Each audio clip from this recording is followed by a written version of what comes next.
Hello everyone अनि स्वागत गर्दछु नयाँ भिडियोको साथमा प्रमेश क्राफ्ट युट्युब च्यानलमा। र आजको भिडियोमा स्टेप बाई स्टेप धागो र बाँसले बनाएको सिलिङमा झुन्डाउने बनाएर देखाउने छु। यदि तपाईहरू प्रमेश क्राफ्ट युट्युब च्यानलमा नयाँ हुनुहुन्छ भने च्यानललाई सब्स्क्राइब गरिदिने म अनुरोध गर्दछु र भिडियोलाई अन्तिमसम्म हेरिदिने पनि म अनुरोध गर्दछु। र आउनुहोस् आजको भिडियो म सुरु गर्नेछु। सर्वप्रथम सजाउने बनाउनको लागि मैले यो बाँसको टुक्राहरू लिएको छु अनि यो साइज मैले 12 सेन्टिमिटरको राखेको छु। अनि यो 4 कलरको मैले धागो लिएको छु अनि धागो काट्नको लागि मैले कैँची लिएको छु। अनि यो गद्दा मैले यो राउन्ड सेपमा काटेको छु अनि यो 15 सेन्टिमिटरको मैले यो साइज राखेको छु। अनि टाल्नका लागि मैले यो ग्लु गन लिएको छु अनि यो सामानहरूबाट आजको सजाउने बनाउन गइरहेको छु। दोस्रो चरणमा मैले यो बाँसको टुक्रा लिएको छु अनि यसको साइज 12 सेन्टिमिटरको छ। अनि यसलाई म यो धागोले कभर गर्नेछु। कभर गर्दाखेरि यो माथिपट्टा यस प्रकारले राख्नेछु। यस प्रकारले राखेर यो वरिपरि घुमाएर यो बाँसलाई म कभर गर्नेछु।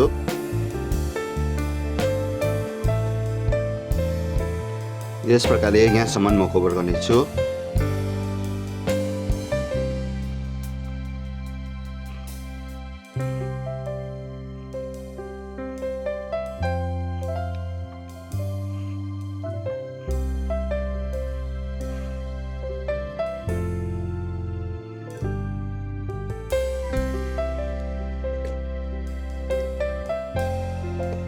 यस प्रकारले यो कलरको म 8 वटा बनाउने छु। यो डार्क ब्लू कलर म 16 वटा बनाउने छु र यो पिङ्क कलरको म 24 वटा बनाउने छु।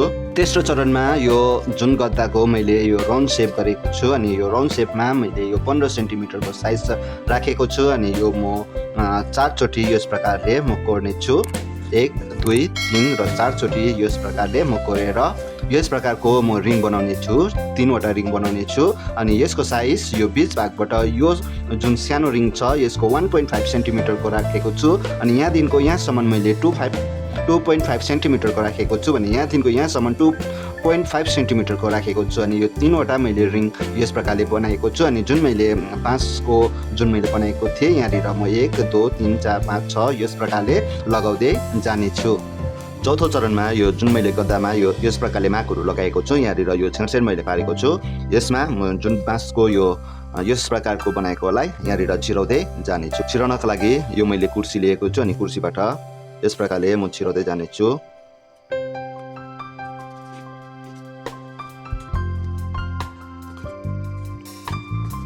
यो दिनको यो मुनि यो फरक म 5 सेन्टिमिटरको राख्नेछु।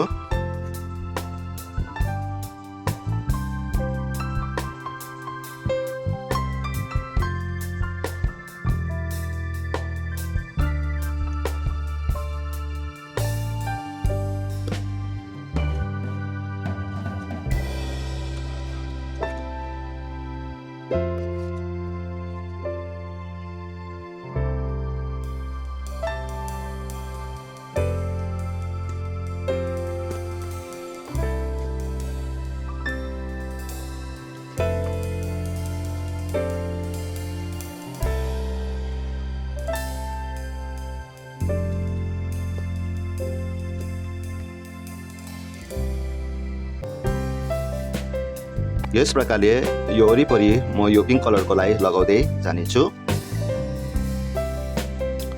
यस प्रकारले यो पिङ्क कलरको लाई सबैलाई लगाइसकेपछि यो बीच भागमा यो दिनको यो भित्र भागमा म डार्क ब्लू कलरको यस प्रकारको बनाएको लाई यहाँनिर लगाउने छु। जुन मैले यो बनाएको छु यसलाई यो बीचमा यस प्रकारले लगाउने छु। अनि यसको साइज चाहिँ मैले 15 सेन्टिमिटरको यहाँदेखिको यहाँसम्मको 15 सेन्टिमिटर मैले यो डिस्टेन्स राखेको छु।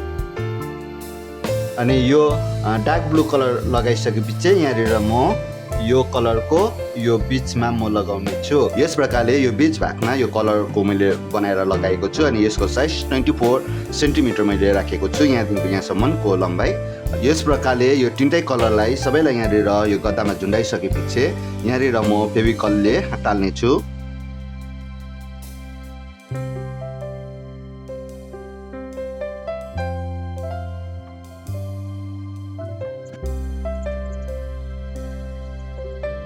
यो फेभिकल लगाइसकेपछि फेरि पनि मैले यो राउन्ड सेपमा काटेको गद्दालाई यहाँ माथिबाट यस प्रकारले चिप्काउने छु, टाल्ने छु।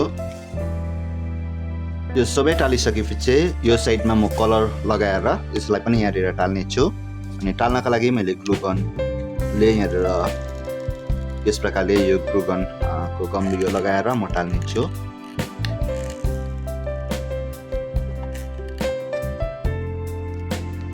यो गद्दाहरू अलिक मोटो पाराले म टाल्नेछु अनि यो टालिसकेपछि म यहाँ माथि झुन्डाउने बनाउनेछु।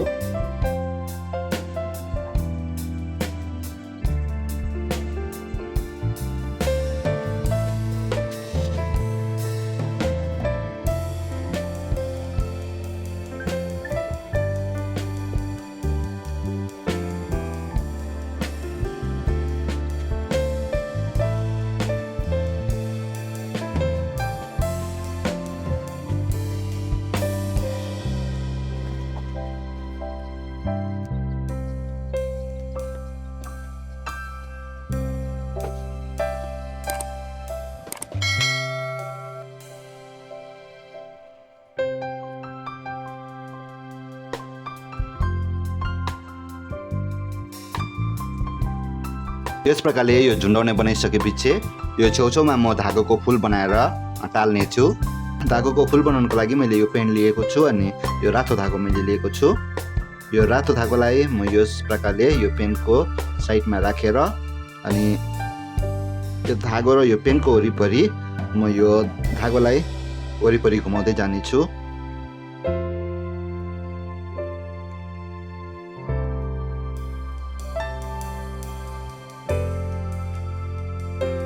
यस प्रकारले म 50 चोटि वरिपरि घुमाउने छु।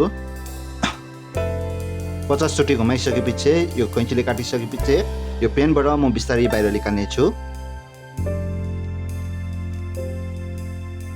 यो बाहिर निकालिसकेपछि जुन यो धागो छ यो धागोमा यो मुनिको जुन यो धागोलाई यस प्रकारले लगाउने छु। यस प्रकारले लगाएर यो बिस्तारै सुल्काउने छु। यहाँ सुल्काएर यो दुईटालाई एकसाथमा बान्ने छु।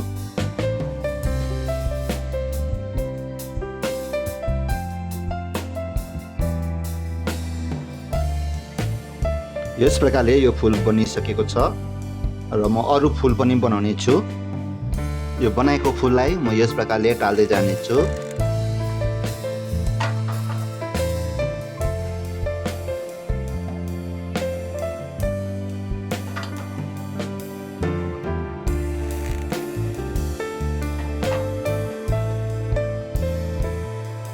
यो बनाएको सबै फुलहरू म लगाइसकेपछि आजको भिडियो कम्प्लिट हुनेछ र अर्को नयाँ भिडियो लिएर म चाँडै आउनेछु। तबसम्मको लागि keep smile and take care.